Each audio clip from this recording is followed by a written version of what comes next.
reka kwirirwa ugirana ibibazo n'abantu, reka kwirirwa ugirana amakimbirane n'abantu.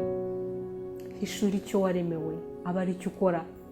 Rekera kurara udasinziriye utekereza iriya nzu cyangwa se ubundi butunzi bwose isi yagutiza. Hari ibyo waremanywe, n'ikiguzi cyo ushobora gutanga ngo bakiguhe, basi ubahereze umwuka uhumeka.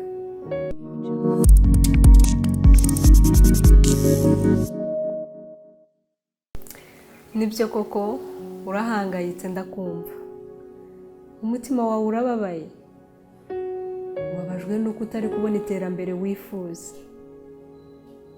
Nyamara urakebuka hirya no hino, urubura amaso ukabona abagukikije bameze neza, ariko nyamara ugasanga wowe uracyari wa wundi. Nyemera nkwisabira ikintu, rekeraho kwigereranya n'abandi bantu. Nuramuka ukomeje kwigereranya n'abandi bantu, uzababazwa iteka n'ishyari cyangwa se ubwibone.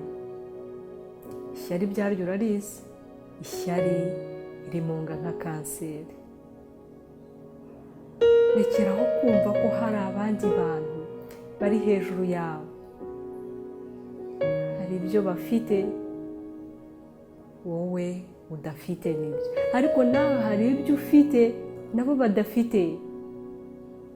Rekeraho kurara udasinziriye wibaza ku hazaza hawe.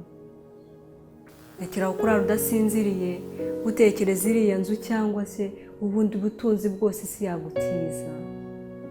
Hari ibyo waremanywe, hari ubutunzi ufite. Iga guhanga amaso ibyo utunze, ushake na biriya rigutuje. Mwana w'umuntu, ni iki gituma witakaza? Ni iki gituma urimo wibura? Ni iki gituma urimo utakaza ubumuntu kubera inyota y'ejo hazaza? Uhangayikishijwe n'iki? Ni iki Uwiteka ataguhaye? Ni amafaranga angana gute wifuza ashobora kugura ayo maguru ugendesha? Ni amafaranga angana gute wifuza ashobora kukugurira amaboko? Ni iki kiruta aya maboko ukoresha imirimo yawe ya buri munsi? Ni ikiguzi cyo ushobora gutanga ngo bakiguhe, basi ubahereze umwuka uhumeka. Ni iki gituma utanezezwa n'ibi ngibi ufite? Ibi ni ubutunzi buhambaye.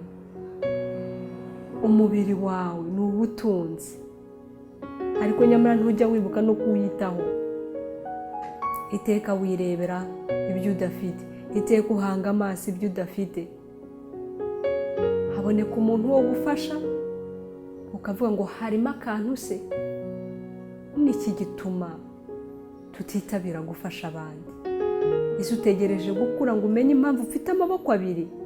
Uku kuboko kumwe Uwiteka yarakuguhaye ngo kugusavinge, ariko kukundi Uwiteka yarakuguhaye ngo ufashe abandi. Ni iki gituma ducurika ibintu? Ni iki gituma tutabaho uko tugomba kubaho nk'uko twabisabwe?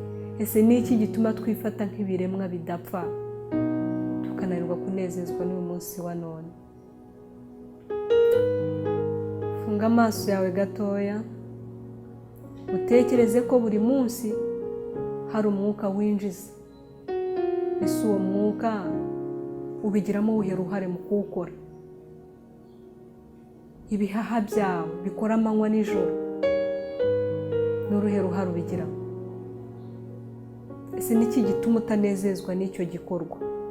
Ni ikihe kintu kindi wumva kibaho kirusha agaciro icyo ngicyo? Tekereza gatoya, ibuka neza ko mu ruhande rwawe rw'ibumoso, mu gice cy'igituza, harimo inyama itari nini cyane. Inyama itera amanywa n'ijoro. Ukwezi kwa mbere kugeza mu kwa 12, amasaha 28 kuri 28, itaginanirwa ngo ihagarare. Ese ibyo bintu bigiramo uruhe ruhare? Ese ni iki gituma ibyo bintu bitakuremera impamvu y'umunezero ugahora iteka uhagaritse umutima? Mwana w'umuntu, ni iki gituma wirengagiza gukomera n'ubutunzi ufite muri wowe? Ni iki gituma urangamiye iby'intezanya? Ni iki gituma unabura ugutekana muri ni iki gituma wirengagiza ko iby'isi bitagira nyirabyo? Ese utekereza ko ari iki cyiza utunze kurusha wowe ubwawe, ariko nyamara ntiwibuka no kwiyitaho? Urafata imodoka zawe ukazijyana mu igaraje, ukazishakira amavuta meza, abakanishi beza, ariko wowe ntujya ugira n'umwanya wo gutekereza ku biryo ushobora kurya ngo ubashe kuramba. Ntujya ufata igihe ngo ujye kwa muganga ukoreshe check-up umenye uko uhagaze. Uhumwa amaso n'iby'isi bitagira nyirabyo, uhangayikishijwe n'ejo, kandi nyamara mu kanya hawe hashobora kuba urupfu. Ese aka kanya uramutse witahiye, aka kanya uramutse ugiye, uwuhe murage wasiga hano ku isi? Tekereza kandi utekereze bigari. Ibuka ko wowe uri ikiremwa cyiza, ibuka ko uri ikiremwa gihambaye. Reka kwirirwa ugirana ibibazo n'abantu, reka kwirirwa ugirana amakimbirane n'abantu. Hishura icyo waremewe, aba ari cyo ukora, maze ubeho kandi uriho. Urakoze cyane.